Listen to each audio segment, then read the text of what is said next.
సాధారణంగా మన దేశంలో జాతీయ సెలవు దినాలు, పండుగ వేళ, ఎన్నికల పోలింగ్, ఎలక్షన్ రిజల్ట్ వేళ మద్యం దుకాణాలు బంద్ చేస్తారు. మద్యం మత్తులో గొడవలు చేస్తారనే ఉద్దేశంతో ప్రభుత్వాలు ముందుగానే డ్రై డేగా డిక్లేర్ చేస్తారు.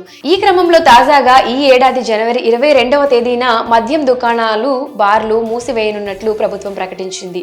అయితే తెలుగు రాష్ట్రాల్లో కాదు, ఛత్తీస్గఢ్ రాష్ట్రంలో జనవరి 22న రాష్ట్ర వ్యాప్తంగా ఉన్న మద్యం దుకాణాలు, బార్లు మూసివేయాలని ఛత్తీస్గఢ్ ముఖ్యమంత్రి విష్ణుదేవ్ సాయి ప్రకటించారు. ఎందుకు అంటే జనవరి 22వ తేదీన అయోధ్యలో భవ్యరామ మందిరంలో రాముడి విగ్రహాన్ని ప్రతిష్ఠించనున్న సంగతి తెలిసిందే. ఈ కార్యక్రమానికి సమయం దగ్గర పడుతూ ఉండడంతో ప్రభుత్వం శరవేగంగా ఇందుకు సంబంధించిన ఏర్పాట్లు చేస్తుంది.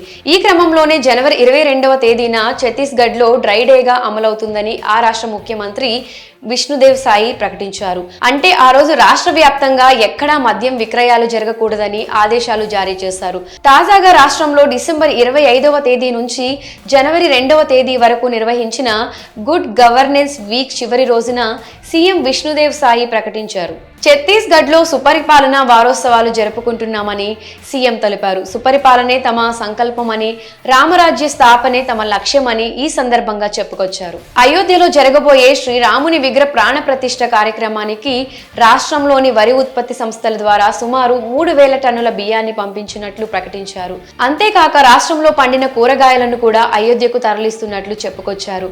అయోధ్యలో దివ్యమైన రామ మందిరంలో జనవరి 22వ తేదీన శ్రీరాముని విగ్రహ ప్రాణ ప్రతిష్ఠ కార్యక్రమం జరగనుంది. దీనికోసం ఇప్పటికే గర్భగుడిలో ప్రతిష్టాపన చేయనున్న శ్రీరాముడి విగ్రహాన్ని ఎంపిక చేసినట్లు తెలుస్తోంది. ఇక అయోధ్యలో రామ మందిర ప్రారంభోత్సవం సందర్భంగా ఛత్తీస్గఢ్ రాష్ట్ర ప్రభుత్వం కీలక నిర్ణయం తీసుకుంది. ఆ రోజు డ్రై డేగా ప్రకటించాలని సీఎం విష్ణుదేవ్ సాయి కీలక ఆదేశాలు జారీ చేశారు. అయోధ్యలో రామాలయం ప్రారంభోత్సవానికి ముస్తాబవుతున్న నేపథ్యంలో దేశంలోని ప్రజలు భవ్యరామ మందిర నిర్మాణానికి తమ వంతు సహాయాన్ని అందజేస్తున్నారు. అయోధ్య ప్రారంభోత్సవానికి వచ్చే భక్తులకు అన్నదానం చేసేందుకు దేశం నలుమూలల నుంచి పెద్ద ఎత్తున నిత్యావసర సరుకులను అయోధ్యకు పంపిస్తున్నారు. ఇక రాముని తల్లి కౌసల్య సొంత ఊరిగా భావించే ఛత్తీస్గఢ్ లోని రాయ్పూర్ నుంచి భారీగా బియ్యం ట్రక్కులు అయోధ్యకు బయలుదేరాయి.